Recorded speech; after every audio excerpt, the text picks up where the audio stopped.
আসসালামু আলাইকুম সবাইকে। আপনারা বিভিন্ন জায়গা থেকে লাইভে যুক্ত হচ্ছেন। আপনারা জানেন চলমান আমাদের দেশে বেশ কিছু ঘটনা ঘটেছে।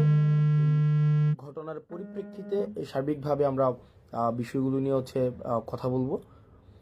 প্রথমত যে বিষয়টি সেটি হচ্ছে যে আমরা আওয়ামী লীগের প্রতি এক ধরনের সিম্প্যাথি ক্যাম্পেইন আমাদের রয়েছে। আমাদের মধ্যে কালচারাল যে হিজামনিটা আওয়ামী লীগ ক্রিয়েট করেছে, তাদের মধ্য দিয়ে আমরা দেখছি আওয়ামী প্রীতি, যে আওয়ামী লীগের প্রতি একটা সিম্প্যাথি দেখানোর চেষ্টা করা হচ্ছে, যে আওয়ামী লীগ এটা করেছে সেটা করেছে, আওয়ামী লীগের প্রতি ন্যায্যতা নিশ্চিত করা হচ্ছে না, আওয়ামী লীগকে বাকস্বাধীনতা থেকে তাদেরকে রুদ্ধ করা হচ্ছে, তাদেরকে সভা সমিতির থেকে বঞ্চিত করা হচ্ছে, এই ধরনের কথাবার্তা বলা হচ্ছে।